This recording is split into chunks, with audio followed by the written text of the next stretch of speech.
আৰু আমি আজি যিটো দিছপুৰ প্ৰেছ ক্লাবত আমি যি আজি প্ৰেছ মিটৰ আয়োজন কৰিলো, আমি অসম চৰকাৰ তথা অসমৰ শিক্ষা বিভাগলৈ আমি এটা বাৰ্তা প্ৰেৰণ কৰিব বিচাৰিছো। আমি কেইটামান দাবীৰ ওপৰত আমি আজি প্ৰেছ মিটটো দিছো, সেই দাবীকেইটা যাতে অসম চৰকাৰে আমাক অনতি পলমে অহা কেবিনেটত বা বাজেটত যাতে আমাক পূৰ্ণ কৰি দিয়ে, আমি সেই আশাৰে অসম চৰকাৰে আমি কেইটামান দাবী উত্থাপন কৰিছো। আমাৰ প্ৰথম দাবীটো হৈছে যে আমাৰ টিউটৰসকলক শিক্ষকলৈ উন্নীত কৰি মৰ্যাদা প্ৰদান কৰক। টিউটৰসকলক আমাৰ শিক্ষকলৈ উন্নীতকৰণ কৰক আৰু শিক্ষকৰ মৰ্যাদা প্ৰদান কৰক। ২ নম্বৰ আমি দাবীটো জনাইছো যে আমাৰ সমকামৰ সমমৰ্যাদা সমবেতন প্ৰদান কৰক। আমাৰ সমকৰ্ম আমি যিহেতু বিদ্যালয়ত আমাৰ শিক্ষকসকলৰ নিচিনাকৈ আমি টিউটৰসকলেও সমান সময়ে সমান দায়িত্বই পালন কৰো। গতিকে আমাৰ বেতনৰ ক্ষেত্ৰত আমাৰ বৈষম্য সৃষ্টি নকৰি সমকামৰ সমবেতন প্ৰদান কৰক।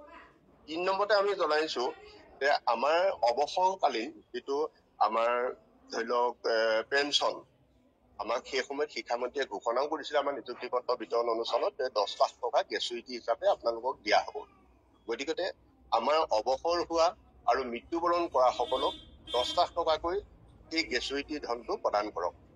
৪ নম্বৰত হ'ল যোনসকল আগ্ৰহী টিউটৰ আছে, তেখেতসকলে প্ৰশিক্ষণ ল'ব বিচাৰে, DLED ল'ব বিচাৰে, গতিকে তেখেতসকলক DLEDৰ বা সেই প্ৰশিক্ষণৰ ব্যৱস্থা কৰি দিয়ক।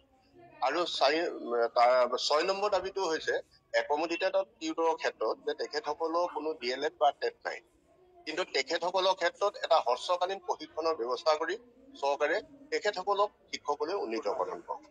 গতিকে এই দাবীকেইটাই আমি অসম চৰকাৰৰ প্ৰতি আহ্বান জনাইছো।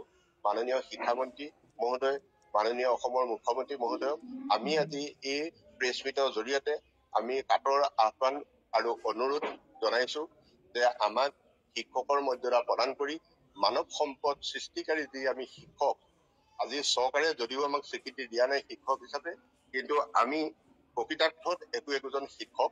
গতিকে আমাক শিক্ষক হিচাপে আমাৰ নিজ দায়িত্ব আৰু কৰ্তব্য পালন কৰিবৰ কাৰণে চৰকাৰে আমাক সেই সুবিধাকণ প্ৰদান কৰক, যোনটো আমাৰ ন্যায্য প্ৰাপ্য। আমাৰ যোনটো যে আমি বৰ্তমান চৰকাৰৰ আশ্বাস আৰু প্ৰতিশ্ৰুতিত আমি আশ্বস্ত হৈ আছো।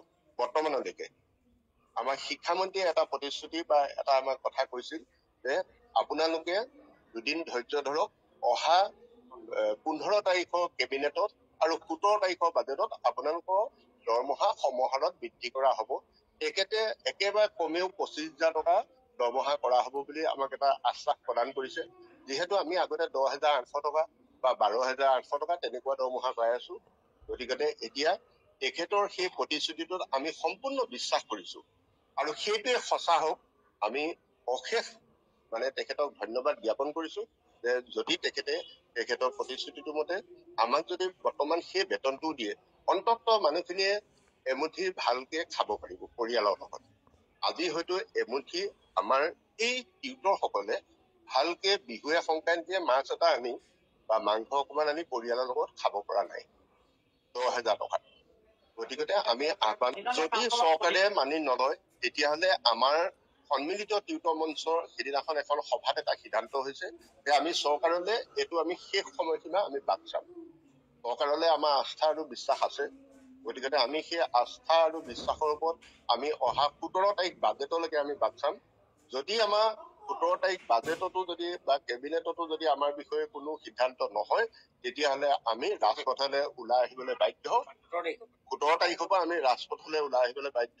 আমি বিদ্যালয় ত্যাগ কৰি ৰাজপথত আমি আন্দোলন কাৰ্যসূচীৰ নিচিনা, য'ত শিক্ষকে ল'ব নলগীয়া এটা কাৰ্যসূচী, তেনেকুৱা এটা কাৰ্যসূচী লবলৈ অসম চৰকাৰে আমাক যেন বাধ্য কৰোৱাইছে।